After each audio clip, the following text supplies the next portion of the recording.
Welcome back to ABC General Hospital Spoilers channel. Today we will learn about the intriguing behind-the-scenes buzz involving our favorite Port Charles stars and a heartfelt call for fan input. In the whirlwind world of daytime television, where dramatic twists and emotional depths keep audiences hooked, it's refreshing to see actors stepping beyond the script to connect on a deeper level. Maurice Benard, the charismatic force behind the complex and brooding Sonny Corinthos, has long been a pillar of authenticity in the industry. Known for portraying a character entangled in Port Charles's shadowy underworld of mob dealings, family loyalties, and redemption arcs, Benard brings a raw intensity that's captivated viewers for decades. But lately, his focus has shifted to something profoundly personal: his YouTube series, A State of Mind, a platform dedicated to open conversations about mental health, resilience, and the human spirit. Launched nearly 5 years ago amid his own journey with bipolar disorder, the series has evolved into a sanctuary for celebrities and everyday folks alike, fostering dialogues that shatter stigmas and inspire healing. This project isn't just a hobby for Benard, it's a lifeline, blending his acting prowess with genuine vulnerability to create episodes that resonate far beyond the screen. Recently, Benard turned to social media with an earnest plea that has the fanbase buzzing with excitement and ideas. Posting on X, formerly Twitter, he shared his anticipation for an upcoming episode featuring none other than the iconic Ginny Francis, the embodiment of grace and strength as Laura Spencer on General Hospital. Francis, whose portrayal of the resilient Laura, complete with her iconic wedding to Luke Spencer and battles against psychological turmoil, has defined soap opera romance and drama since the 1970s, is a daytime legend. Her character's evolution from a troubled teen to a mayor, mother, and survivor of amnesia, kidnappings, and family crises mirrors the enduring appeal of General Hospital's storytelling. Benard's invitation to Francis marks a milestone for A State of Mind, promising a crossover of on-screen chemistry and off-screen wisdom.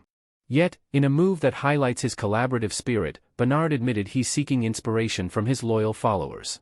"I've got Ginny Francis joining me this weekend. What questions should I ask her?" he wrote, opening the floodgates for a torrent of suggestions that reveal just how deeply fans cherish these stars. The response from the General Hospital community was immediate and overwhelming, showcasing the passionate bond between actors and audience. Many fans, reminiscing about classic episodes, clamored for queries delving into Francis's fondest memories on set, like the electric energy of her 1981 wedding to Luke, which drew 30 million viewers and redefined TV romance, or the heartfelt scenes reuniting Laura with her long-lost daughter Lulu after years of separation. Others proposed probing the tougher times, such as navigating intense storylines involving mental health breakdowns or the challenges of portraying a character who has faced institutionalization and loss.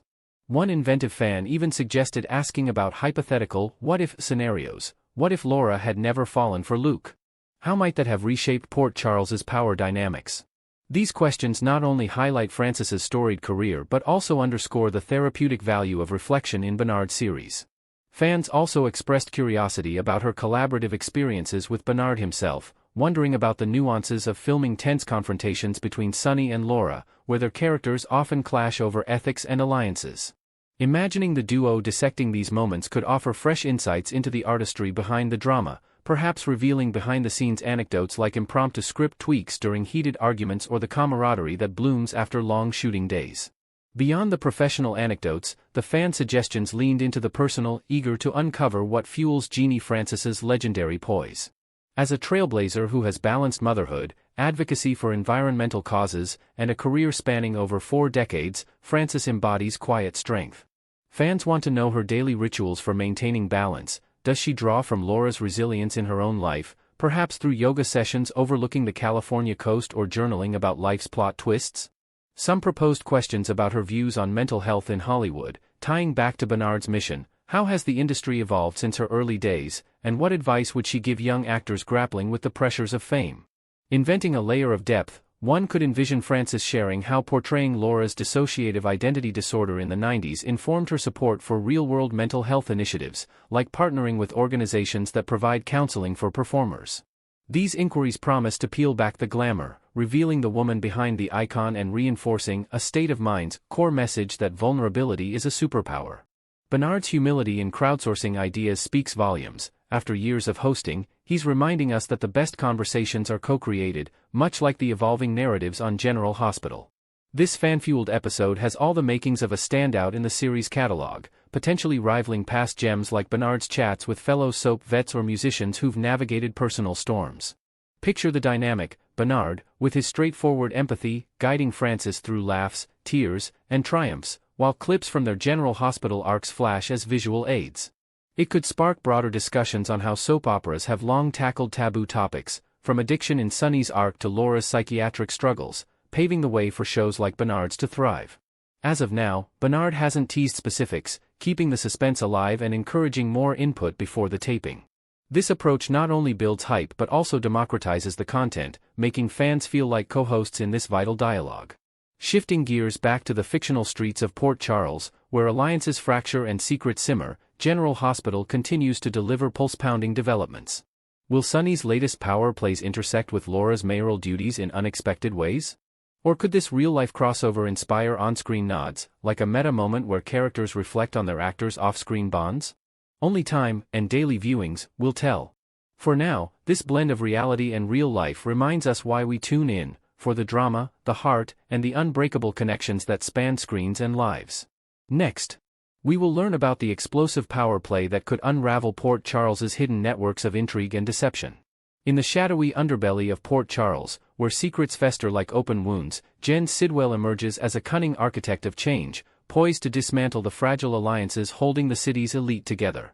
With a single, calculated decision, Sidwell might strip Henry "Hank" Dalton of his pivotal role in the hospital's clandestine research division, thrusting the brilliant but morally ambiguous Britt Westbourne into the spotlight as his successor.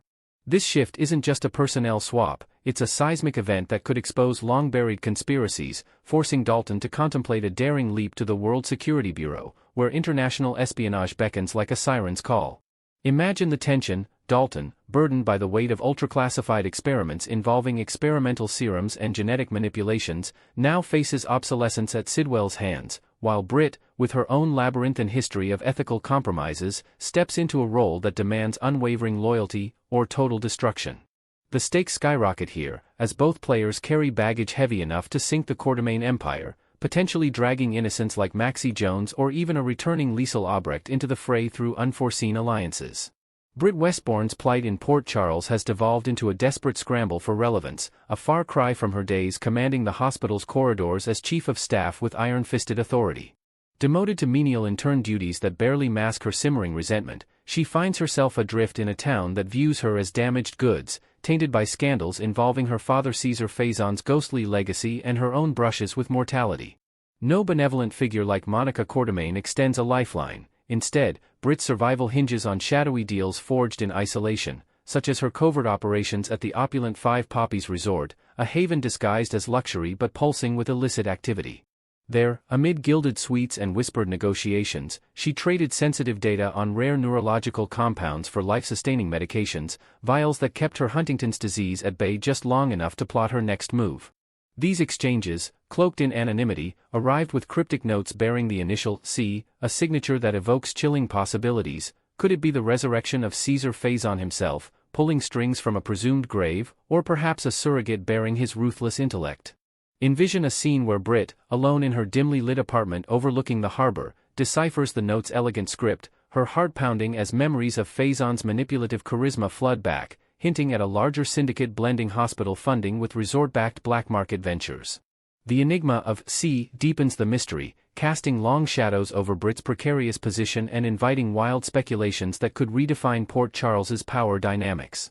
If Caesar Faison defies death once more, perhaps through cryogenic revival or a doppelganger plotline echoing his past deceptions, the implications ripple outward, suggesting he's not only alive but orchestrating a web of influence that funnels illicit funds into General Hospital's research labs while laundering operations through the Five Poppies' elite clientele. Alternatively, C might symbolize Peter August, the son whose inherited cunning mirrors Faison's, now lurking in exile with access to stolen memory implants that preserve his father's strategic genius, allowing him to manipulate Britt from afar like a puppet master. Or consider Nathan West, Britt's late brother, whose essence could live on via experimental neural transfers, a sci-fi twist where his heroic spirit clashes with Faison's villainy, forcing Britt to navigate conflicting loyalties in her quest for redemption. This unidentified benefactor isn't merely a supplier, they're the invisible investor bankrolling the hospital's most controversial projects, from anti-aging elixirs to mind-altering agents, all while ensuring Brit's silence through escalating threats or tempting offers of power.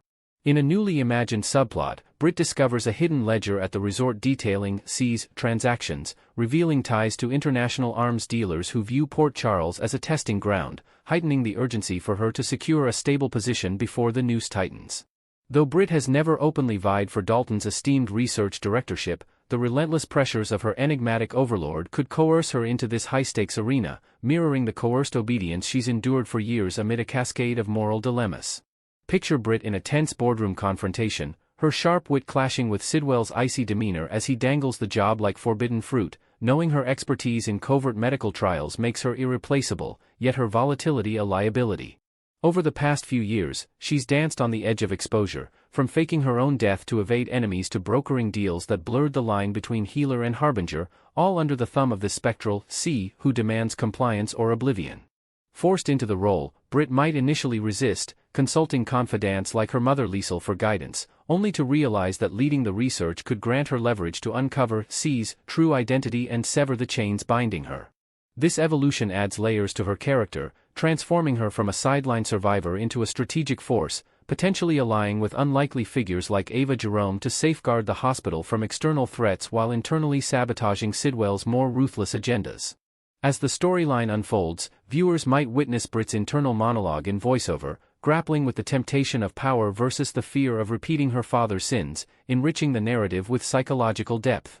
During the pivotal week of October 27, a bold proposition surfaces within the hospital's hallowed halls: elevate Brit to helm the research department, a move that catapults Dalton into unemployment's harsh embrace.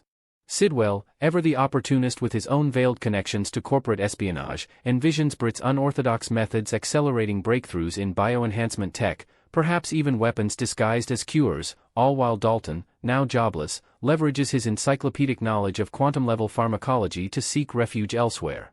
His resume, riddled with ethical gray areas from past collaborations on black ops serums for shadowy governments, screams for an employer who thrives in moral ambiguity. The WSB stands out as an ideal sanctuary, its global reach offering protection and purpose.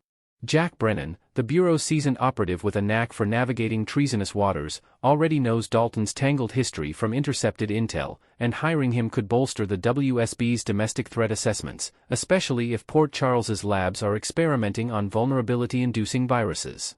In exchange for sanctuary, Dalton might barter classified dossiers, spilling details on the project's core, a revolutionary neural interface that could control minds or expose secrets, and the shadowy hierarchy: Sidwell as frontman, Brit as executor, and C as the phantom financier. This quid pro quo introduces fresh tension, with Dalton weighing loyalty against survival, perhaps confiding in an old flame like Felicia Scorpio for advice on whether the WSB's embrace is a lifeline or a trap. This evolving saga remains a powder keg of unpredictability, having simmered on-screen for months with tantalizing hints that grant the writers boundless creative latitude to twist the knife deeper. Unknowns abound. Will Dalton's potential whistleblowing provoke a swift retaliation, silencing him before he can testify via a staged accident or poison vial? November Sweeps looms as a cauldron of high drama, promising bombshell disclosures that could shatter alliances. Envision explosive confrontations where Brit unmasks C in a rain-soaked chase through the docks, or Dalton's defection sparking a WSB raid on the hospital, ensnaring Sonny Corinthos in the crossfire due to his own medicinal supply chains. Sidwell, ruthless to his core, wouldn't flinch at eliminating loose ends. He might orchestrate Dalton's demise through a lab mishap involving volatile isotopes, or cleverly reposition him as a double agent infiltrating the WSB to feed disinformation back to Port Charles. Inventive subplots could emerge, such as Dalton discovering a personal stake, like the research targeting a family member's rare ailment, forcing a redemption arc amid the chaos, or Brit forging a tentative partnership with Anna Devane to counter Sidwell's machinations.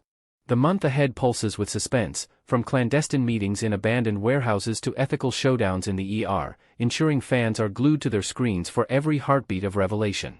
Next, we will learn about the explosive drama unfolding in Port Charles for the week of October 27, where shocking revelations and emotional confrontations promise to shake up every corner of the town. As the leaves turn in Port Charles, the tension is thicker than ever, with Lulu Spencer receiving news that could shatter her fragile recovery from past traumas. This Monday, October 27, starts with Lulu deep in conversation with the ever-loyal Nathan West, whose supportive presence has been a constant in her turbulent life.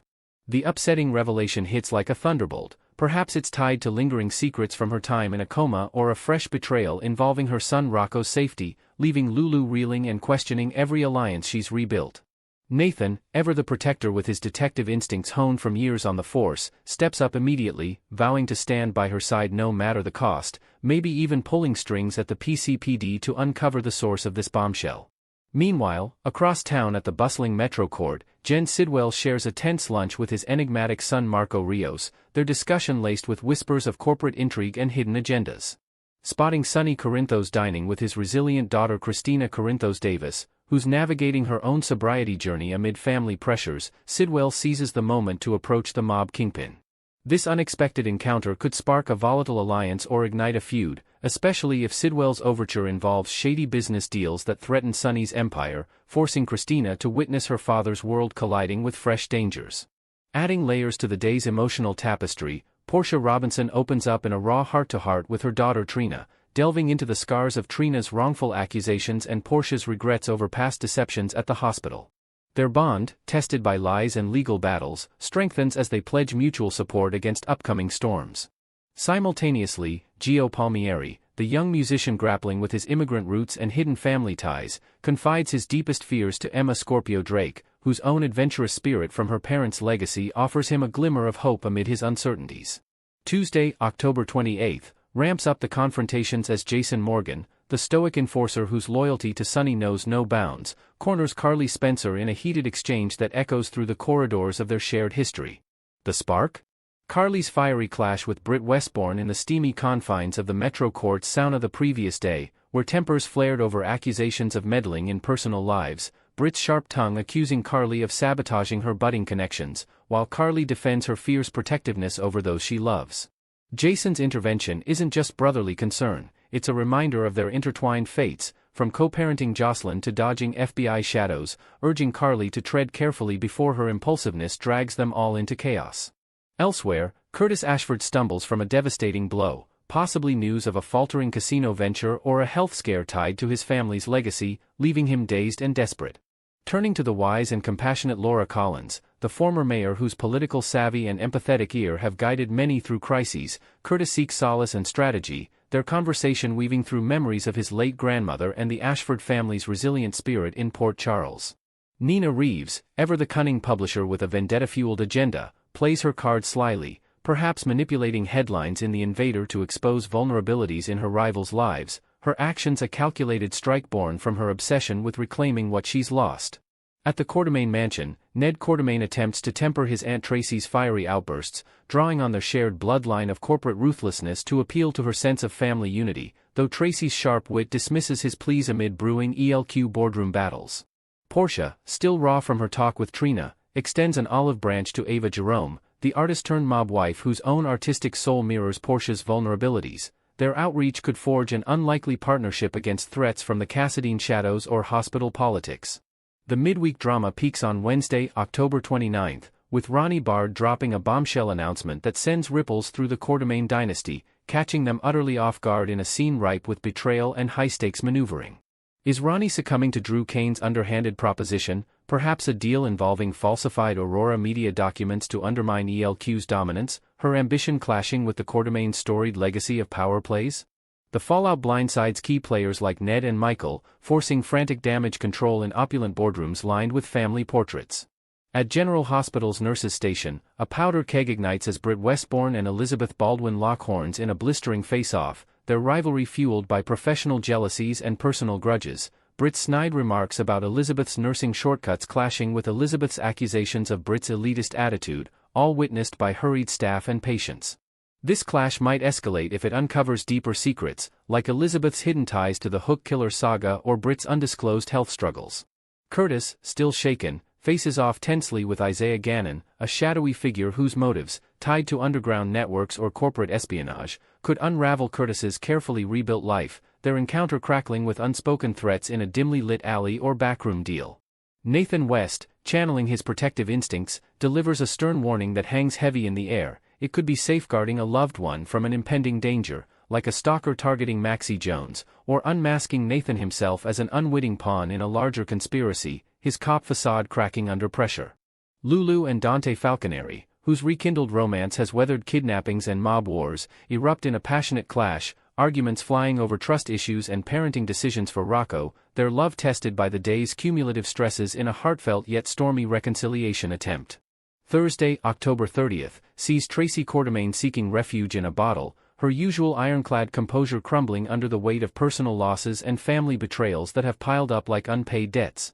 Whether it's the sting of ELQ's latest defeat or a ghost from her past resurfacing, perhaps a letter from long-lost kin, Tracy retreats to the boathouse or a secluded bar, her sorrows drowned in aged whiskey as she reflects on decades of scheming and survival. Cody Bell, the charming drifter with a gambler's luck and a con man's past, finds himself entangled in legal woes once more, consulting a sharp attorney about everything from falsified poker debts to questions surrounding his true parentage link to the Quartermaines. His session reveals layers of deception that could upend his budding friendships in Port Charles. Jason, ever unpredictable, catches Britt off guard with a gesture that blurs their complicated dynamic, maybe a quiet delivery of her favorite rare book on medical history or an abrupt confession about shared enemies, leaving her stunned and pondering the depth of his enigmatic loyalty. Sonny Corinthos, the coffee warehouse mogul masking his underworld reign, opens up about regrets that weigh on his broad shoulders, confiding in a trusted ear about missed opportunities with his children or the ghosts of fallen comrades like Jason's presumed death, his vulnerability a rare glimpse into the man behind the power. Meanwhile, acting District Attorney Justine Turner corners Jordan Ashford in a relentless interrogation, probing her past decisions as police commissioner with surgical precision, questions about overlooked evidence in cold cases or her alliances with Sonny, putting Jordan's career and freedom on the line in a high-tension precinct showdown. The week crescendos on Friday, October 31st, with Tracy Quartermaine and Lucy Coe sharing a poignant moment of nostalgia over Alan Quartermaine, the late patriarch whose wisdom and warmth once anchored the family. Sifting through dusty boxes in the Quartermaine attic, filled with Alan's old medical journals, faded photos from ELQ galas, and heartfelt letters, they swap stories of his gentle guidance amid the mansion's cutthroat intrigues, laughter mingling with tears as they honor his enduring influence on their lives. Drew Kane, the Navy SEAL turned executive battling amnesia and corporate wars, hits a frustrating roadblock in his quest to clear Willow Tate's name from defamation charges, perhaps a tampered witness statement or leaked email that derails his legal strategy, leaving him more determined to expose the saboteurs threatening his loved ones. Jack Brennan, the suave operative with international connections, floats a tantalizing proposition, maybe a covert alliance against the WSB's lingering threats or a business venture promising redemption, his smooth pitch hiding ulterior motives that could entangle recipients in global espionage. Britt Westbourne receives directives that upend her routine, possibly from the elusive figurehead unmasking in a cryptic message, outlining new protocols at the hospital that challenge her authority and force her to confront her Huntington's disease in the shadows. Laura Collins, the beacon of hope for Port Charles's underdogs, watches in dismay as her longtime ally Jordan Ashford teeters on the edge of legal peril following Justine's Thursday grilling. Whispers of indictments and ethical breaches swirl, prompting Laura to rally political favors in a bid to shield Jordan from the fallout, their friendship a testament to enduring solidarity amid the town's relentless trials.